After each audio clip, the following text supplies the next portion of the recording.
पैसे घेतलंय। जय हिंद, वंदे मातरम, भारत माता की जय। तुम्ही बघू शकता आपण आझाद भारतामध्ये गुलाम झालेलो आहे। थांबा एक मिनिट दादा, हा व्हिडिओ चालू ठेवा। इथं बघू शकता आज कशा पद्धतीने लोकशाही जिवंत राहिलेली नाही, पण लोक जिवंत आहेत। कशा पद्धतीने आज सरांचं नाव काय सर पूर्ण?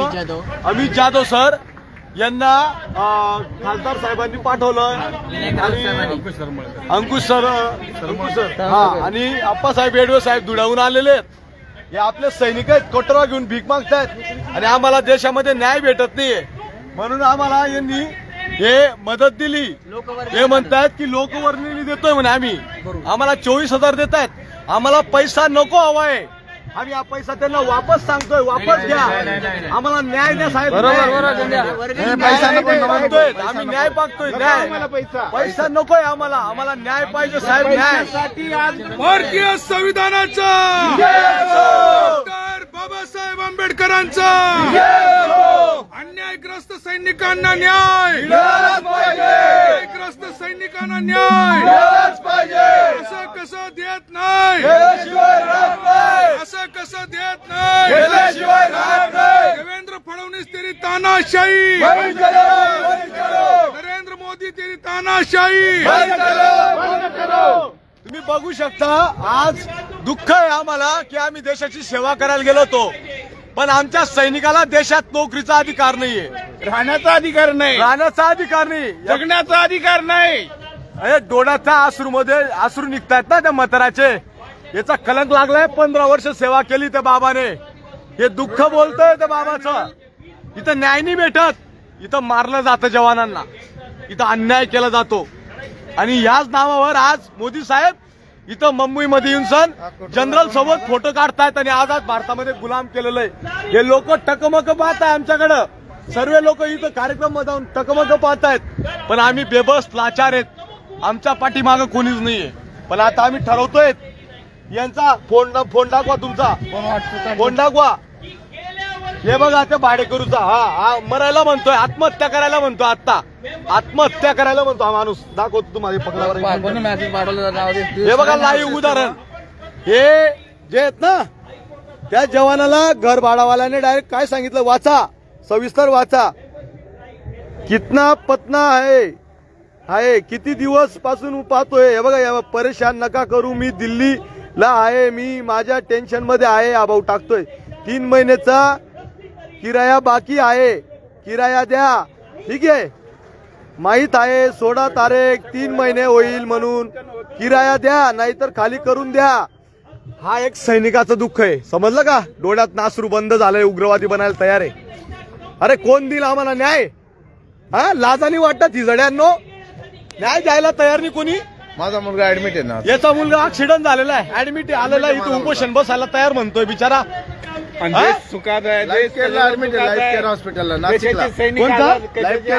हा काय झालंय? ऍक्सिडेंट झाला, इथं मुंबईला येतोय। हे पैसे देऊन आलेले लोक नाहीये, हे जे कलंकित झालेले 10-10, 20-20 वर्ष देशाची सेवा करून आले ना, या म्हाताऱ्या माणसाचा अश्रू रडतोय। याने 15 वर्ष देश सेवा केली होती, लाजा वाटू द्या सर्वांना। आपण देशाच्या सैनिकांसाठी लढतो, हा सैनिक आहे तर देश जिवंत आहे, आणि जर सैनिक नाही राहणार तर देश बी राहणार नाही। म्हणून ही न्याय यात्रा निघते आणि जनरल हे साले बोलणार नाही, यांच्यामध्ये ताकद नाही, हे म्हणतात की हे गुलामच राहायला पाहिजे सैनिक, म्हणून ही न्याय यात्रा निघालेली आहे। हे न्याय भेटत नसणार ना तर प्रत्येक भारताच्या नागरिकाने आवाज उचला, आणि आज आम्ही धुळ्याला आता मी तयारी करतोय। धुळ्याला 1, 2 चेहरा बी पाहून घ्या, याचा पूर्ण कलंक लागलाय हा महाराजाचा।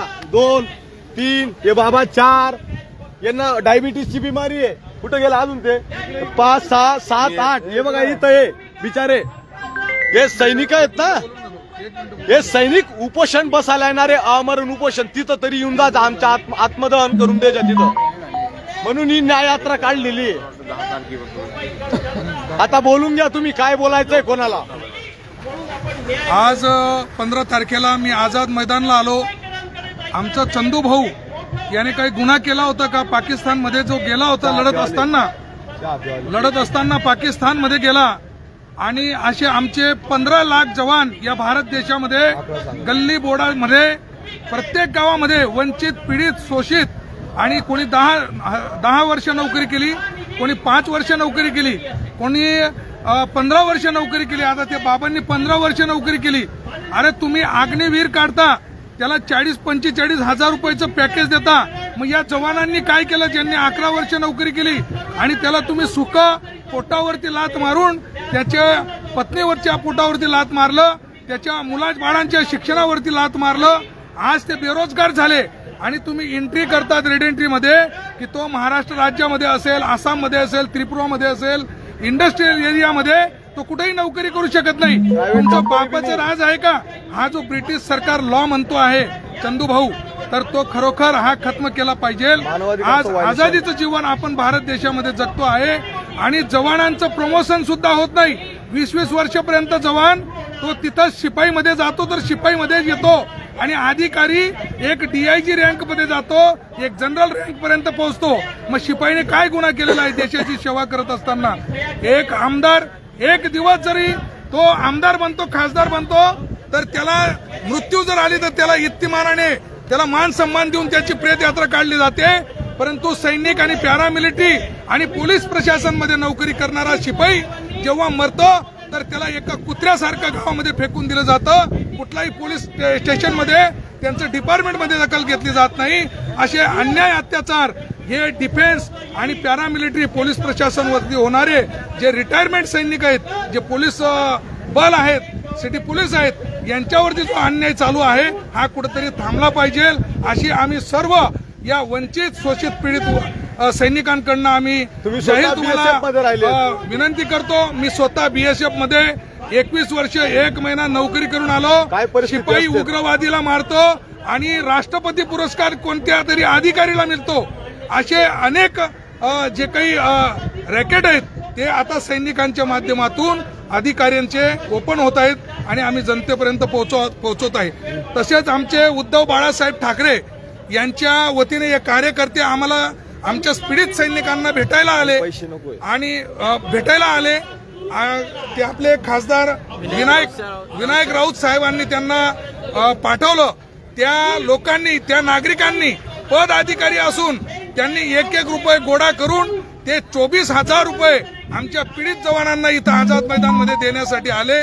परंतु आमच्या जवानांना पैसे नको आहे. त्यांचं म्हणणं आहे आमच्या जवानांना पैसे नको, त्यांना न्याय पाहिजे, न्याय. आणि जो न्याय तुम्ही अधिकारी गलती करतो त्याला तुम्ही घरी पाठवत नाही, शिपाई गलती करतो त्याला घरी पाठवतात. तर हा कुठेतरी अन्याय, अत्याचार हा थांबला पाहिजे. आणि प्रत्येक पक्षाने, सैनिकांचा कुठलाही पक्ष नसतो. आमचा BJP पक्ष नाही, शिवसेना पक्ष नाही, काँग्रेस नाही, राष्ट्रवादी नाही. डिफेन्स मधनं आमचा सांसद जर गेला असता या 76 वर्षामध्ये तर आज तो रक्षा मंत्री राहिला असता, तर या आमचे पीडित जवानांची जी आज दुर्दशा झालेली आहे आपल्या भारत देशामध्ये तशी दुर्दशा झाली नसती. पॅरामिलिटरीचा सांसदचा कोटा राहिला असता तर गृहमंत्री आमचा पॅरामिलिटरीचा राहिला असता, पोलीस लोकांचा तो गृहमंत्री राहिला असता तर चांगले कायदे निर्माण झाले असते, सुरक्षा निर्माण झाली असती. परंतु असं या भारत देशामध्ये होताना दिसत नाही. म्हणून मी सर्व पक्षवाल्यांना हात जोडून विनंती करतो की आमचा सांसदचा कोटा राहिला पाहिजे आणि आमच्यातनंच डिफेन्स मंत्री आणि गृहमंत्री बनला पाहिजे, जेणेकरून या अशा आमच्या अन्याय जो होणारा जवानांवरती आहे तो अन्याय अधिकारी करणार नाही. आणि पंतप्रधानांनी यांनी दखल घ्यायला पाहिजे. कारण की मुख्यमंत्री सांगतो साहेब एकदम तिथं दिवाळीला जाऊ शकतात, मिठाई खाऊ घालू शकतात, हे सर्व खोटं आहे. उपोषण करतोय हे फक्त दिखावा आहे. दिखावा दाखवण्याने होत नाही. आपल्या सैनिकांसोबत राहावं लागतं. नुसतं मोदी साहेब मिठाई खायला गेले आणि दिवाळी मनवली म्हणून सैनिक नाही झाले ते. आणि मी तर हेच म्हणेल की 543 खासदार आणि 288 आमदार महाराष्ट्राचे यांना पोलीस प्रशासन मग काय असे ना प्रशासकीय यांना ट्रेनिंग दिली गेली पाहिजे. आणि यांना पेन्शन आणि पगारची गरज काय हो? 1 कोट्यवधी रुपयांचा हे उलाढाल करतात, भ्रष्टाचार करतात आणि हे MP MLA बनतात. आणि हा सैनिक बिचारा 10,000 15,000 रुपये कमवतो आणि त्याला तुम्ही सुखं घर पाठवतात. हे कुठंतरी आपल्या देशाला काळीमा फासण्याची ही व्यवस्था चालू आहे आणि ही सिस्टमला कुठंतरी बदलण्यात यावं ही सिस्टम बदलली गेली पाहिजे, तेव्हाच देश आपला विश्वगुरु होऊ शकतो. कशाचा विश्वगुरु दादा? आप्पासाहेब तुम्ही इथं धुळ्यापर्यंत धुळ्याहून आले, तुम्ही एक थांबा, बीएसएफ मधून आलेले आहेत तुम्ही, बीएसएफ मधून आले आणि त्यानंतर तुम्हाला माहित नाही का अधिकारी कसं शोषण करतात हे बी थोडं सांगा. शोषण करतो अधिकारी, कारण की अधिकारीला सर्व काही बेनिफिट मिळतं, त्याला अटेंडंट मिळतो, त्याला एक त्याचा पीए मिळतो, परंतु तो प्रशासन मध्ये जाऊन आणि प्रशासकीय शिपाईंनाच तो यूज करतो. एवढंच नाही की आमचे शिपाई लोक त्यांच्या घरामध्ये जाऊन एका महिलासारखे कामं करतात, धुणं भांडी धुतण्याचे कामं करतात, आणि ते सत्य आहे. या गोष्टी मी प्रत्यक्ष या बीएसएफ मध्ये बघितलेल्या आहेत. माझ्यासोबत आर्मीचे जवान सुद्धा बॉर्डरवरती राहिलेले आहेत. माझी 21 वर्षे 1 महिना ही नोकरी पूर्ण पाकिस्तान बॉर्डरवरती झालेली आहे, आणि हा अन्याय प्रत्येक सैनिकावरती होतो, मग तो डिफेन्सचा असो किंवा पॅरामिलिटरीचा असो. हा अन्याय कुठेतरी थांबला पाहिजे, सिस्टम बदलली पाहिजे, हेच आम्ही विनंती मोदी साहेबांना करतो. ज्यावेळेस मी श्रीलंकेला होतो त्यावेळेस अधिकारी टीव्हीवर सोनं भरून नागपूरला पाठवतो आणि आमचा बारूद गोळ्याचं विमान थांबवतो. माझे लाखो सैनिक तिथं बलिदान चढले, आमचा भाटी येडा झाला अधिकारी, माझी मुलं मेले, 3 घंट्यात 1 लाख फौजी मारलेले आहेत. ही राजकीय एक अधिकारी गलत कार्य करतो श्रीलंकेत, एका मुलीला छेडतो, त्याला परमवीर चक्र दिलं जातं दिल्लीला. अरे आम्ही काय गुन्हा केलाय? देशाची इमानदारीनं नोकरी केली, प्रामाणिकपणानं आम्ही देशसेवा केली. आज माझे पूर्ण सैनिकाचे आज जी पाठवलेले आहेत मुलं बाळ सर्व उपाशी आहेत, त्यांना राहायला घर नाही. मेहनताना जोपर्यंत मी कष्ट करतो तोपर्यंत तो जागृत. आज मी इथं आहे, आज मुलं उपाशी आहेत. दुःख आहे, आम्हाला सांगताना वेदना होतात, कारण की हे जे जवानांचं दुःख आहे ना ते कोणीच भारतामध्ये समजायला तयारच नाहीये. आपण लोकतंत्रामध्ये लोकशाहीमध्ये धावू, पण इथं गुलामगिरी झाली. बघा किती पोलिस लावलेत. मोदी साहेब आले म्हणून सर्वांनी इथं पोलिस चॉक बंदोबस्त लावलाय. 5 वाजता येतो, गुलाम मैदानामध्ये न्याय मागतोय आम्ही, गुलाम मैदानामध्ये न्याय मागतोय, आणि तो न्याय प्रत्येक भारताला नागरिकाला आज ही गोष्ट सांगतोय. जीव तोडून पाकिस्तानामध्ये तुम्ही फोटो काढायला जातात, एखाद्या वेळेस पाकिस्तानमध्ये प्रधानमंत्री गेले तर ब्रेकिंग न्यूज चालते की पाकिस्तान हिल गया, पाकिस्तान तबाह होने वाला है. तो मी का तिथं माझा नवाज शरीफ माझा नातेवाईक होता, त्याला गड्याला लावायला गेलो तुम्ही, आणि कस काय गेलो तर मला भारत सरकारने सांगावं. जर ताकद नसणार तर लाईव्ह येऊन जावं माझ्याजवळ.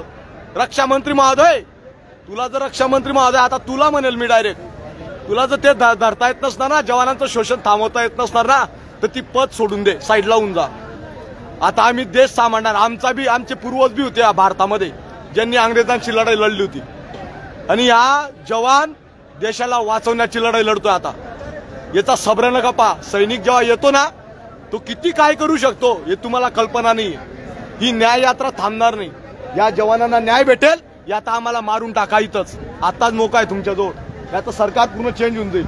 या जवानांचं थोबडं पाहून घ्या, पूर्ण शक्कल चेंज झाली आहे, मनामध्ये इथला आक्रोश आहे, पण तरी संविधानिक माध्यमाने न्याय मागतोय.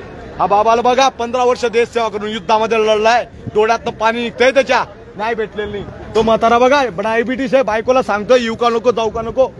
हे लाईव्ह चालू आहे, हे काही टेलिव्हिजन चॅनल रेकॉर्ड केलेलं नाहीये. तुम्ही आजपर्यंत लाईव्ह येऊच शकणार नाही आमच्या समोर, समजलं का. हे 25,000 घेऊन सनी तू उभी, आम्हाला पैसा नकोय, आम्हाला न्याय हवाय, पण ते वर्गणी घेऊन आले. त्यांना मनामध्ये प्रेम आहे सैनिकाविषयी. जनता सैनिकांना प्रेम करते, आदर करते, आणि जर सैनिकांचं असं शोषण होत असेल, त्याचा आवाज दाबला असेल, तर भारतामध्ये गुलामगिरी झालेली आहे आणि हे सिद्ध होऊन जाईल.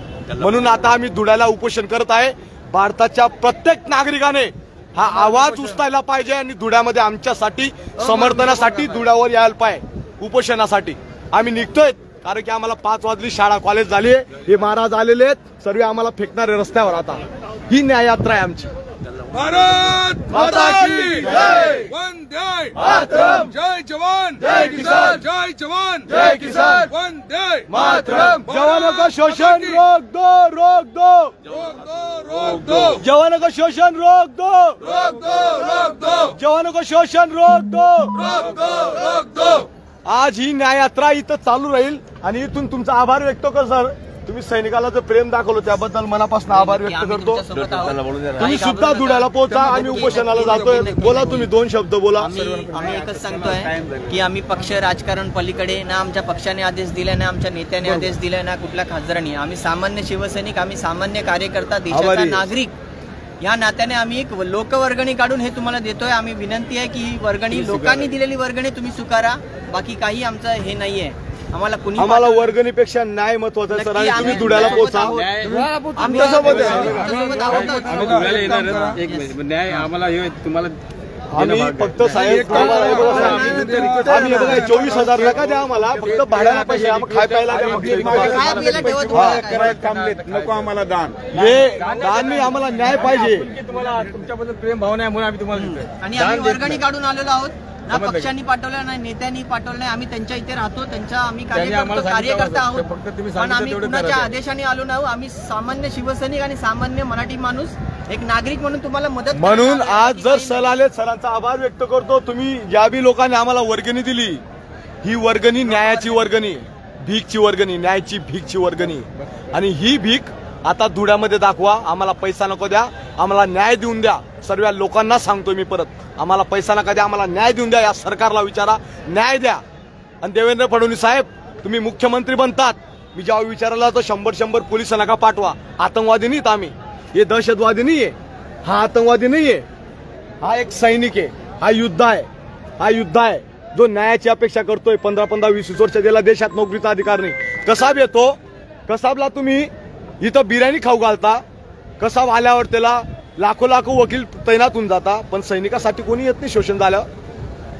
म्हणून ही न्याय यात्रा निघाली. सत्य परेशान होईल पण पराजित नाही होणार. म्हणून आम्ही न्याय यात्रासाठी, हे बघा आमचं कंबल कसं आहे, बसायला सुद्धा जागा नाही होती त्यांच्याजवळ. म्हणून ही न्याय यात्रा लाईव्ह चालू आहे. नाही टेलिव्हिजन चॅनल दाखवते मीडिया, जिंदा मीडिया. म्हणून आता युट्यूबला ठोकतोय मी, युट्यूब मध्ये बोलतोय की आमचं हे आमचं हे पोलीस आलेले आता आम्हाला उचलायला. ही न्याय यात्रा निघालेली आमची. बघा हे दर्द आहे सैनिकांचं. जर सैनिकांचं दुःख समजू शकत नसणार तर भारतात ही व्यवस्था जास्त दूर नाही लागणार. म्हणून ही न्याय यात्रा निघाली होती. इथं आमदार खासदारांचा कार्यक्रम होतात तेव्हा लाखो लोक येऊन जातात.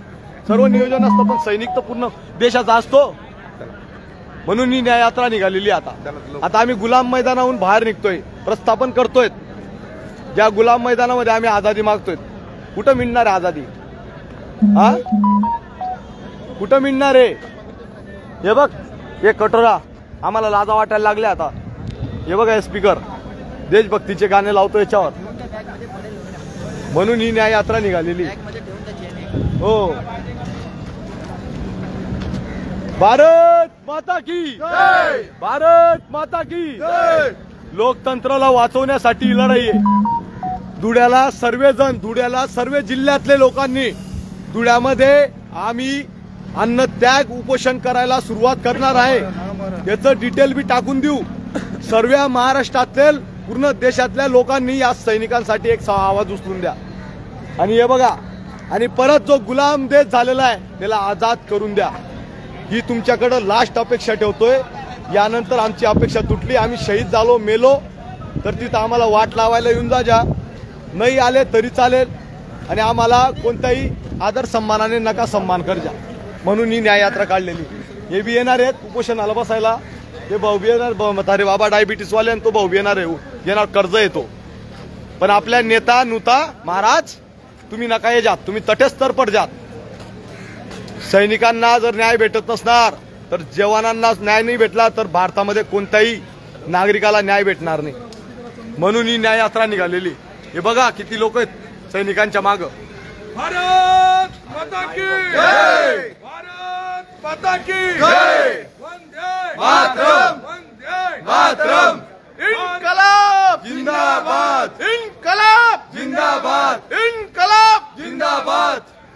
ही न्याय यात्रा अशीच चालू राहणार आहे. भारतीय संविधानाचा विजय असो, भारतीय संविधानाचा विजय असो, डॉक्टर बाबासाहेब आंबेडकरांचा विजय असो.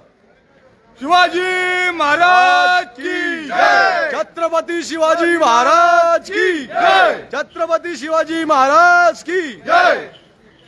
हे अन्याय जोपर्यंत थांबणार नाही तोपर्यंत यात आम्हाला शहीद करून द्या. या पीडित जवानांचं दुःख मिटून द्या, आता कलंक मिटून द्या. ही न्याययात्रा अशी चालू राहणार आहे. आणि धुळ्याला जेवढ्या जास्त संख्येने माझा आवाज बसून गेलाय, जेवढ्या धुळ्याला जास्त संख्येने लोक येतील त्यांनी यावं आणि आमच्या सैनिकांसाठी एक वेळेस आवाज उचलावा. कारण की आम्ही तुमचं रक्षण करतो. आज आमचं रक्षण करणारा कोणीच नाही. जे पीडित जवान असतात त्यांनी पण यायला. हा, आणि जे पीडित जवान आहेत, जे 100-100, 200 रुपये उदाराने काम करतायत, ते कर्ज सोडा आणि डायरेक्ट या. आणि तुम्हाला नंतर उपोषण बसणार असं म्हणणार किंवा नंतर बसेल 2 दिवसात 3 दिवसात, तर येऊ नका. आणि माझ्याशी कॉन्टॅक्ट करा, आत्ताच मोका आहे तुमच्याजवळ. नंतर नाही तर मग मरा, जसं मरायचं तसं. असं मरण्यापेक्षा असं क्रांती करून मरू आपण सर्वजण. ही न्याययात्रा चालणार आहे. परवाच्या दिवशी परवा धुळ्याला, परवाच्या दिवशी सकाळी असेल धुळ्याला. हा, म्हणून आता निघतोय आम्ही न्याययात्रा. उद्या महाराजांना परत एखादी पत्र देऊ, भेट देतो का बाबा तो महाराज. जर दिलं तर ठीक आहे, नाही दिलं तर परत ते तर जाणार, फिक्सच जाणार आहे आता. ठीक आहे. म्हणून जय हिंद, वंदे मातरम, भारत माता की जय, जय संविधान.